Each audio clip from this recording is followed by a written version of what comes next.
Nah, pada saat terbangun ini, Joko Roro melihat perut Sri Wulandari kok besar dan bergerak-gerak.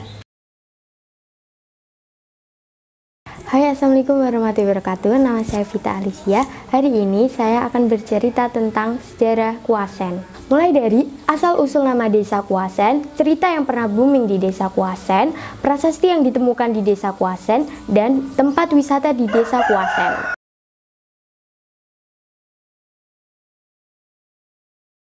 Asal-usul nama desa Kuasen diambil dari Syekh Wasi.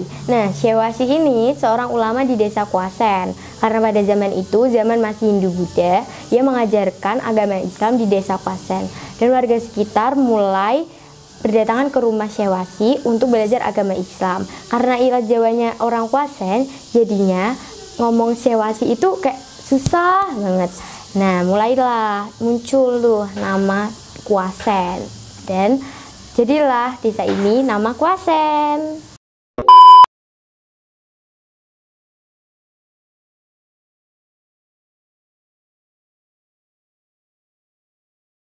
Nah, selanjutnya saya bakalan bercerita tentang cerita yang pernah booming di desa Kuasen ini. Judulnya Joko Roro.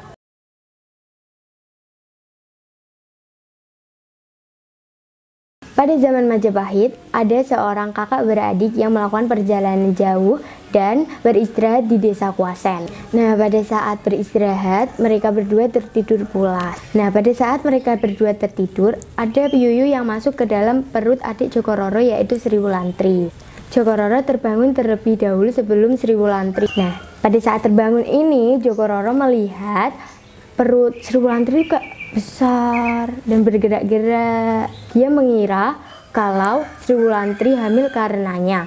Nah, karena pada zaman dahulu kalau kakak beradik hamil itu sebuah aib yang sangat memalukan, dia memutuskan untuk membunuh Sri Wulandari dengan kerisnya dan menusukkan ke perutnya. Nah, pada saat dia menusuk perut Sri Wulandari, keluarlah yuyu dari perut Sri Wulandari ini. Joko Roro sangat merasa bersalah karena sudah mengira Sri Wulandari hamil dan dia memutuskan untuk bunuh diri.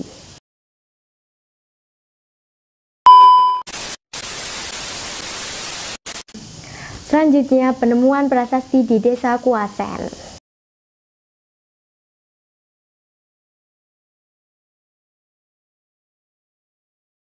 Nah, di desa Kuasen ini pernah ditemukan prasasti, yaitu prasasti Kuasen. Berupa batu andesit persegi panjang seperti papan bong dan ditulis dalam aksara Cina kuno.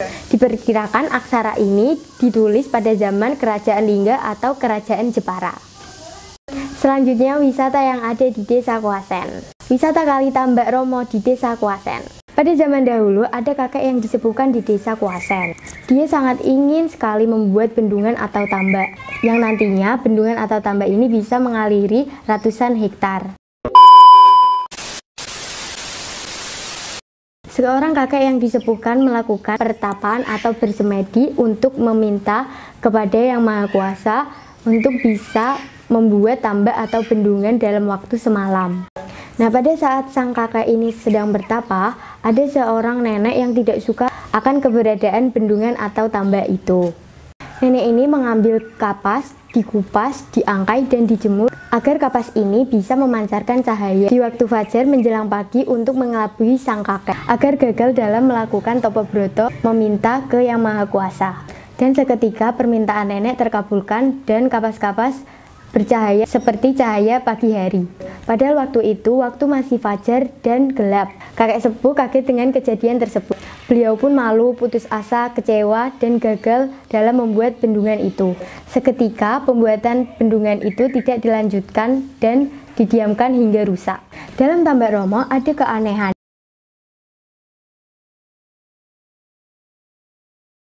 yang berupa, yang pertama ada Watu Payung, Watu Kodok, Gedung Mbahkung, Gua tembus ke Benteng VOC Pengkol, ada bekas tambak pembangunan Belanda, dan yang terakhir Sumur Keramat.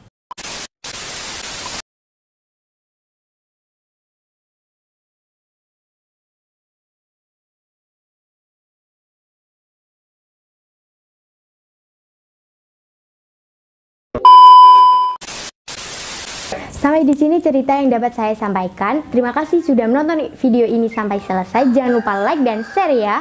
Dadah!